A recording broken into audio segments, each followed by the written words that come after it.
Already? Just a quick recap. The reason why we are doing this is because we realize that Somalia is yet to formalize its child protection system. By that I mean the policies, the laws, the coordination mechanism, the budget, and the infrastructure to support child protection has not been fully joined. Is it clear? We need to get another microphone. dhammaan subax wanaagsan mar kale oo mahadsantihiin waxaan rabnaa sababta horta aan mar labaad ugu celcelinayno ilaalinta xuquuqda carruurta iyo haweenka inay tahay Soomaaliya waxay gashay heshiisyo caalami ah laakiin weli si oo dhameystiran ma u samaynin hirgelinta heshiisyadaasi sida in la diyaariyo goobihii lagu samayn lahaa wacyigelinta ilaalinta dadka loogu xadgudubyadu ku dhacaan lagu caawin lahaa oo kale inaysan weli aysan samaynin sidaas ayaan rabnaa in bulshada ay ogaadaan. However, we will look at some of those laws and legal instruments that are there to support the child protection system in place. I will make reference to the international instruments that Somalia has assented to, either through ratification or formal assent, and which then underpins the legal child protection system. But I will also make reference to what is in the provisional constitution, as well as some of the statute, including the penal code. The reason why I'm starting here is because child protection system has components. So one of the important components is the law, the policies, the guidelines. The second component is the structure. So that's where you come in. The community child protection structure, as well as the formal child protection structure, that should be anchored in law. So today we want to have a discussion around this so that we also identify the gaps and make recommendations so that as we engage forward, we find points for advocacy and influencing work to push forward the policy making agenda that then contributes to overall positive child protection environment in Somalia. waxaan rabnaa marka sababta aan ugu cilaabanayna si mar kale waxay tahay sharciyada la sameeyay ama la saxiixay ee dawladdu ay gashay in loo helo xadkii iyo habkii ay ku shaqayn lahaayeen guud ahaan iyo in lagu daro qaybaha kala duwan ee sharciyada wadanka ka jira sida qaybaha amniga maxkamadaha dastuurka iyo dhammaan waaxaha kala duwan ay ku shaqeeyaan sharciyadaas waxay marka muhiim ah in anaga maanta aan u fadhino inaan ka samayno waxyaabaha jira meelaha uu ka jiro u baahan dhamaystirka in aan u samayno soo jeedin wacyigelin iyo sidii ay u dhaqan geli lahaayeen qoraalada caalamiga ah ee lagu ilaalinayo xuquuqda carruurta. Thank you. So in the interest of time, I will move quickly. I'll breeze through. But then one of the other bits that I will kindly ask you to do is to help us reflect and get feedback from groups so that we identify the gaps, possible best practices, so that we can come up with practical recommendations. So my presentation will be very brief, but just to highlight the issues that I've already outlined. And then I will kindly ask you to help us reflect together through group work, a more breakout sessions as we call them, where we will then reflect a number of issues related to child protection. So without much ado, I've talked about, the next one.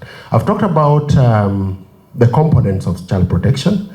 But I will make reference to the legal instruments, just in passing. When we talk about child protection, the law anchoring it, because we know the lacuna, the lack of legal framework in Somalia, we always anchor them on the international instruments that Somalia, the state party, has ratified, and some of those which are universally applicable. For example, Universal Declaration of Human Rights, and a number of others that we'll not go into, but if you are interested in the presentation, I'll share with you, which Somalia ratified some as early as 1969, 72, 1990, and others as recent as 2021, the relevant ILO conventions. So just skip to the next slide. waxaan rabnaa marka prestationkeena aad u koobnaan doonaa waxaan soo jeedinaynaa oo prestationkeena uu ku saleysnaan doonaa in aan idinka idinka codsanaa inaan idiin soo bandhigno caqabadaha iyo waxyaabaha jira si aad uga samayno koox inta isugu aadno aan markaas uga soo jeedin ka samayno waxaan mar yar ku laabanaa sharciyada caalamiga ee Soomaaliya qaybta ka tahay sida sharciyada xuquuqul insaanka oo Soomaaliya ay saxiixday sanado kala gedisan oo dawladihii jiray ay soo saxiixeen 1969kii 72 iyo hadda ay ugu dambeysay 2020kii 2016 waxaan maleynaa inay qayb ka ahayn dhamaantood marka sharciyadaasi ay Soomaaliya qayb ka tahay waana sharciyo caalami ah oo de wadan walba iyo dawlad walba ay qayb ka yihiin waxaan rabnaa marka gaabka ama waxyaabaha ka jira oo Soomaaliya hadda khaaska ku ah inaan soo jeedino kadibna aan idinka helno fikradihiina oo aad naga caawisaan si loo sameeyo soo jeedin dawladda iyo sharciyada kala duwan. Somebody may be wondering, why is it that we are talking about big things, conventions and international instruments? It is because the federal government has agreed that it will be held to account on the basis of these commitments. So from CRC, what we call CRC, to the Universal Periodic Review, Somalia state subjects itself to periodic reporting. They say, this is how we've implemented the laws, these are the gaps, this is where we have faced challenges and we want support. So that's why when we are discussing the overall instruments and legal framework, we make reference to this, because the nation has agreed to be held to account on this. sababta ugu weyn marka aan uga hadlayno waxyaabahani waxa laga yaabay inay isweydiineysaan waxay tahay dawladda Soomaaliya maadaama ay shuruucdan caalamiga ah saxiixday waajibaad ayaa ka dhalanaya waajibaadkaasi oo ay ka mid yihiin si sanad la ah ama labadii sanaba mar in dawladdu ay samayso warbixin sanadeed ku aadan sharciyadani ay saxiixday oo ay uga hadlayso haddii ay hirgeliyeen qaabkay u hirgeliyeen sida loo raaco sharciyadii ay hormarisay ama haddii ay jiraan sharci loo soo gudbiyay baarlamaanka maray oo kale oo lagu ilaalinayo xuquuqahaasi in ay samayso markaasi dawladdu warbixin sanadeed ka soo saaraan haddii ay jiraan caqabadana ay markaasi soo gudbiyaan oo ay la wadaagaan hay'adaha caalamiga ay ku dhahaan meelahan ayaan uga baahanahay ama qaybahaasi ayaan waxa uga baahanahay caawimaad iyo wixii la mid ah marka sababta aan u soo jeedinayno oo ugu celinayno ayaa ah inaan sameeyno anaga laftirkeeno soo jeedin caqabadaha jiray si dawladdu ay markaasi ay ugu darsato qorsheeda. It is also noteworthy that Somalia, the provisional constitution, identifies a child as anyone below the age of 18. That is aligned with the provisions of CRC, and it is important that as we do our advocacy and engagement work in community, we understand the meaning of a child, anyone above the age of 18. However, in the penal code and reference to other sections of the law, there's what we call age of maturity that is variously defined. But for purposes of our discussion today, we'll not go into those legal ones. Next one. So the government has been trying to come up with policies and guidelines to strengthen child protection system. Remember we said there are components that constitute child protection system. One of the big one is the law, the policies, and those frameworks. And based on the universal periodic reports and the state party reports that the country issues, there are steps that the state has told the world that they've done. So those are the steps they've said. They've said, for example, in NDP 9, the one we have currently, 2020, 2024, there are various provisions that talk about child protection. Child protection in terms of the pathways that are opened through education, through vocational training, that support children, through health, and other structures that have been put to support child protection. For example, there's a steering committee that has been put in place. There's a national action plan on to prevent child recruitment that was put in place as early as 2024, based on the recommendation of the UN Secretary General. Sorry, I've said a mouthful. waxaan rabnaa marka hadda dib uguma laabanayno dastuurka Soomaaliya sida uu u qeexayo waxa loo yaqaano caruur ama ilmo yar waxaan u garanaynaa qof ka sareeyo da'diisu ay ka sareyso da'da 18 waxaan rabnaa marka sida aan sheegnay Soomaaliya waxyaabaha looga baahan yahay waxa kamid ama ay ballan qaaday inay sameynayso in dawladdu ay diyaariso sharcigii lagu ilaalin lahay xuquuqaha caruurta oo ay kamid yihiin sharciyada dawladdu saxiixday sharciyadaasi qaabkii loo hirgelin lahay ay ugu sameyn lahaayeen sharciyada waxa sharciyadaasi ka shaqeeya marka laamo kala duwan oo dawladdii ka sii tirsan macna dastuurku markii la qoro oo sharcigii lagu qoro ama dastuurku si guud u qoro waxa jiro qaybo ka sii hoos baxo wasaarado ururo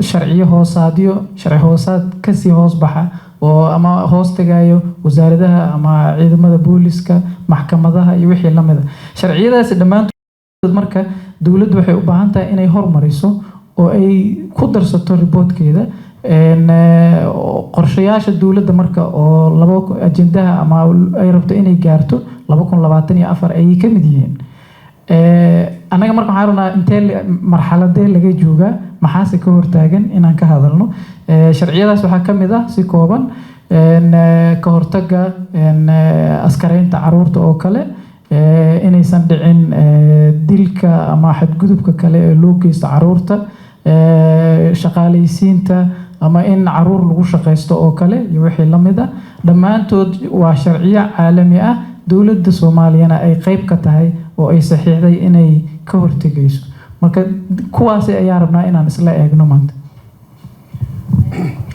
because child rights violation is such a serious offense. The whole world, not just in Somalia, the UN and international community have agreed that there are some violations that are so grievous, they are so harmful, they are so bad that if you commit them, you're committing what we call international crimes or crimes of international nature. That you can even be taken to ICC, and we've seen in other parts of the world, in DRC, other people have been taken to ICC for committing these crimes. These crimes are grouped into 6 grievous crimes against children. And number 1 is killing and maiming, cutting, injuring, children. Number 1. Number 2, recruitment of children to fight as combatants or into armed groups or even in armed forces. That's a grave violation against children. Number 3, attacks on schools, attacks on hospitals. And number 4, crimes of sexual nature against children. And number 5, denying children humanitarian assistance. Those crimes, there's a special representative of the Secretary General who reports to the Security Council, the biggest organ in the world in terms of world security, to say that These are the grave violations that have happened this year in this part of the world.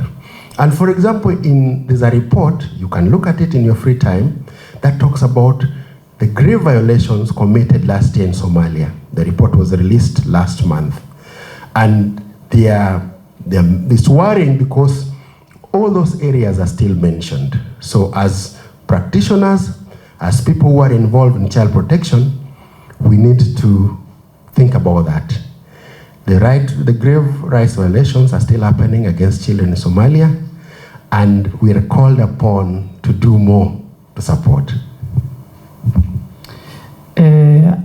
Xuquuqda markaan ka hadlayno ilmaha yar waxaa jira sharciyada ama xadgudubyada lagu sameeyo kuma koobnaadaan wadanka ay ka dhacaan iyo bulshada ay ku dhacaan iyo deegaanka ay ka dhacaan kaliya waxay noqdaan sharciyo caalami ah ama xadgudubyo caalamiga ah oo qof haddii uu geysto ay tahay in la geeyo maxkamad ka baxsan wadanka markaas uu dambiga ka galay. Waxaan tusaale u soo qaadan karnaa Congo kale waxyaabay ka dhacay Rwanda. Sharciyadaas marka qofku haddii uu ku dhaco ama wadanku uu ku dhaco waxay mudan yihiin inaan kaliya looga harin qofkaani in wadanku uu maxkamadeeyo laakiin maxkamad caalami sida maxkamadda dambiyada caalamiga in la geeyo oo kale. Waxaa ka mid ah marka dilka caruurta, askareynta caruurta ama in caruurta qaybo ka mid ah jirkooda la jaro oo kale waa qayb ka mid ah. Waxaa ka mid ah in la dumiyo ama si ula kaca oo bareer ah loo dudumiyo xarumaha wax lagu barto meelaha isbitaalada oo kale ah in loo geysto dumis ku talagal ah ama dawlad ha geysto ama askar kale ha geysato ama ururo kale hubaysan ha geystaan.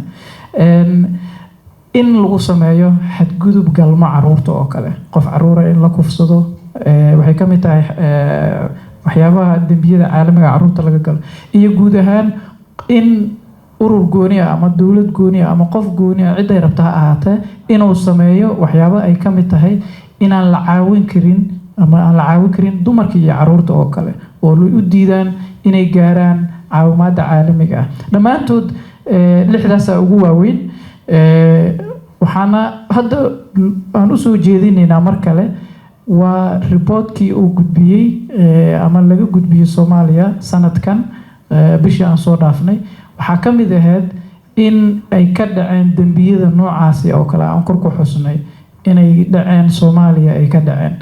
Marka dhammaan ururadii iyo hay'adihii iyo bulshooyinka ka shaqeynayay ayaa waxaa lagu dhiirigelinayaa inay dib bal ugu laabtaan oo dib u celiyaan sidii loo sameyn lahaa ama looga hortagi lahaa inaysan dhicin dambiyadaas ama aysan sii faafinba xadgudubyadaas inay sii socdaan. Today we'd also like to weigh in on child protection in practice. What is it that the community is doing? Because one of the other components, we've made reference to the formal, the laws that touch on the formal one, but we'd also like to know how the community is handling, because one of the challenges we have is that all the components are not linked.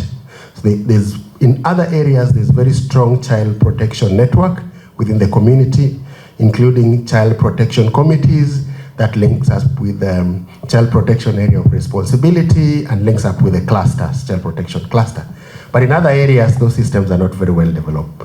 So we'd like to hear how you as practitioners are handling issues of child protection.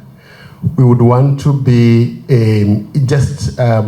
reflect together in groups and get to know feedback and recommendations, some of the best practices that we can that we can use to strengthen child protection. But of note, or one of the points that we need to remember is that every child has a future. However, the circumstances that adults have put them through, perhaps adults contributed to their joining armed forces, perhaps adults contributed to their maiming, perhaps adults contributed to their not being in school. But yet every child has a story, has a future, and it is upon us to protect that future. So some of the ideas that we can protect their future is to ensure that there are accountable mechanisms to ensure that rights violations are stopped, are put in check, or do not happen. Some of those mechanisms include, for example, linking up with a formal monitoring and reporting mechanism. All cases of violation should be documented. We know that there are some areas that are simply inaccessible. So what are some of those creative ideas we can use to ensure that all cases of child rights violation are documented and reported? The other thing we need to do is to ensure that all our networks, be they the formal child protection structures or the informal one, are interlinked, they are connected, so that all cases, there are very strong referral pathways, and there are also very robust mechanisms for ensuring that cases can be escalated along the chain, but also can be reported.